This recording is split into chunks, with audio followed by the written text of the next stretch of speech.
राधे राधे दोस्तों। आज भी हम लोग जात पात, ऊंच नीच, धनी गरीब भेदभाव में पड़े हुए हैं। वास्तविकता ये है कि जन्म से हमारी जात पात नहीं होती है, हमारे स्वभाव से होती है, हमारी गुण से होती है, हमारे कर्म से होती है। पर जब भगवान इस भेदभाव को नहीं देखते तो हम कौन होते हैं किसको नीचा दिखाने वाले? भगवान तो भाव के भूखे हैं। तो चलिए दोस्तों, ऐसी ही एक सत्य घटना आज हम आपको सुनाते हैं, जहां खुद भगवान एक चर्मकार के हाथों से केला खाने उसकी घर पे रात को आ जाते हैं। वीडियो के अंत तक बने रहिए। अगर वीडियो अच्छा लगा तो लाइक, शेयर एंड सब्सक्राइब करना ना भूलिएगा एंड कमेंट में राधे राधे जरूर लिखें।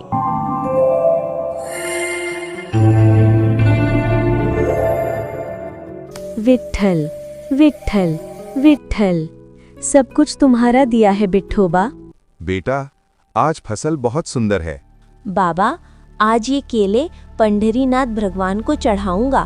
हाँ बेटा, जरूर जाओ, भगवान भाव को देखते हैं।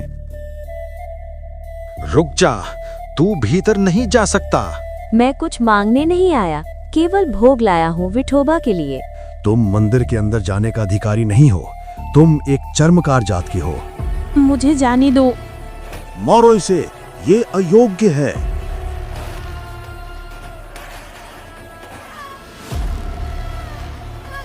अब नहीं आऊंगा आपके पास। बैठ गए हो ईंट के ऊपर, खड़े हो गए हो, इतने सारे अपने आगे जो हैं धर्मशास्त्र के मर्मज्ञ लगा दिए हैं। वे सब जात पात देख करके दर्शन कराते हैं। खड़े रहो, बने रहो महाराज अपने रूप में। हम तो नहीं आएंगे आप कद। अरे कुछ करने थोड़े ही आया था, कुछ मांगने थोड़े ही आया था। अपने खेत के बढ़िया फल लेकर के आपका भोग लगाने आया था। तू इतना उदास क्यों है चोखा? उदास? इतना पिटवाया हमको, हाथ पांव सब तोड़ता दिए हमारे, और अब मेरे घर आ गए हो, मेरे गले में गलवैया डाल के बैठे हो। ये सब लीला क्यों करते हो आप? वहाँ क्यों नहीं रोका आपने सब पुजारियों को? देख चोखा, वे सब मुझे पूछते तो हैं, पर मुझको पाषाण मानते हैं, और जो मुझे पाषाण मानता है ना, उनके लिए मैं पाषाण ही रहता हूँ। उनके लिए ना मैं बोलता हूँ ना मैं हंसता हूँ। तू तो मुझे पाषाण नहीं मानता ना, तू तो मुझे साक्षात ठाकुर जी मानता है। इसलिए तो अपने बगीचे के फल लेकर के मेरे पास आया। वहाँ बहुसंख्यक पाषाण मानने वाले लोग हैं, इसलिए मैं उनके सामने बोला नहीं। एकांत में जब तू आ गया तो मैं तेरे पास आ गया। चल चोखा, अब तो मुझे अपने आंगन के फल खिला दे। ए चोखा सुन, अब मत खिला। अब बाकी के जितने बचे हैं ये सब मेरी पीताम्बरी में बांध दे। अरे मैंने अपना तो पा लिया, ये बाकी के तो मैं पंढरपुर में रुक्मिणी जी बैठी हैं, वो भी भूखी हैं, उनके लिए ले जा रहा हूँ। उनको जाके मैं परवा दूंगा। आज चोखा तेरे ऊपर इतना प्रहार किया ना सबने, तेरे ऊपर इतना अत्याचार किया सबने, इसलिए मैंने और रुक्मिणी जी ने आज भोजन ही नहीं किया। हम दोनों भूखे हैं। अब मैंने तो पा लिया, अभी रुक्मिणी जी के लिए ले जाऊंगा। हम तो कपाट बंद करके गए, ये केला के छिलका यहाँ कैसे पड़े हैं? ये कौन ले आया? कल वो आया था ना एक चर्मकार का बालक, वही अपने संग बांध के ले आया था इतने सारे केले। उसको सुबह तो हमने मार पीट के भगा दिया।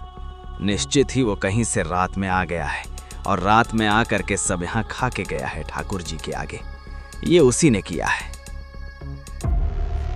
अरे दुष्ट पापी, तुझको मंदिर में नहीं जाने दिया तो रात्रि तू गर्भगृह में घुस गया। मारो इसे।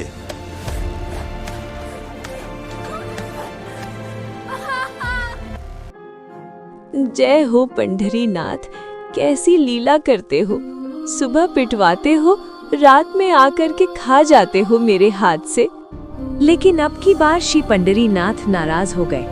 पंडा पुजारी सब अपना काम करके चोखो मेला के साथ थोड़ी हाथापाई करके सब जैसे ही वापस आए पंढरपुर में, श्री पंढरीनाथ भगवान के मंदिर के मुख्य द्वार सारे अपने आप बंद हो गए, और भीतर से ठाकुर जी ने ताला लगा लिया, लॉक कर लिया। बंद हो गए ठाकुर जी मंदिर के अंदर। सबने अथक प्रयास कर लिया, लेकिन एक भी द्वार नहीं खुल पाया। पूरा दिन व्यतीत हो गया। बड़े बड़े कारीगर आ गए, लेकिन दरवाजा तोड़ भी नहीं पाए, खोल भी नहीं पाए। तब अंत में सबको लगा हमने कोई अपराध किया है। चारों ओर पंडा पुजारी और बड़े बड़े वैदज्ञ, बड़े बड़े मनीषी सब बैठ गए। हाथ जोड़ करके पंढरीनाथ भगवान की स्तुति गाने लगे। नाथ, हमसे कोई अपराध हुआ तो आप हमें बताएं। दंड दे दें, लेकिन इस प्रकार नाराज होकर मत बैठो। तभी मंदिर के भीतर से भगवान ने रुग्ण स्वर में, रोते हुए स्वर में भगवान की आवाज आई। बोले, अरे तुम बनते हो बहुत बड़े विद्वान, बड़े जात पात के नियोजन करता, मेरे भक्त का अपमान करते हो, मेरे भक्त को मारते हो। नहीं देना मुझे किसी को दर्शन, और अब जब तक पृथ्वी है तब तक ये मंदिर बंद ही रहेगा। मैं भीतर ही रहूंगा। जो मेरे परम वैष्णव भक्त होंगे उनके लिए द्वार खुलेंगे, वो अंदर आएंगे, बाकी सब बाहर खड़े रहो। नाथ, ऐसे नाराज मत होइए। आप बताइए हमसे क्या अपराध हो गया है, उसका प्रायश्चित कैसे होगा, कृपा करके बताओ। मेरे चोखो मेला को जिस प्रकार तुम लोगों ने सबने जुट बना करके जाकर के उसको मारा है, अब तुम सभी वेदज्ञ, तुम सभी ब्राह्मण, तुम सभी श्रेष्ठ जन पालकी सजा जाके ले जाओ और चोखो मेला को बिठा के नाचते गाते उत्सव जैसे एक मेरी पालकी सवारी निकालते हो, ऐसे चोखो मेला की सवारी पूरे नगर में घुमाते हुए मेरे सामने लेके आओ। तब मेरे द्वार खुलेंगे, तब मैं तुमको क्षमा करूंगा, नहीं तो नहीं करूंगा। हमसे बड़ी भूल हो गई नाथ, हमें क्षमा करें। आपके आज्ञा के अनुसार चोखो मेला जी को पालकी में लाएंगे नाथ, आप ऐसे नाराज मत होइए।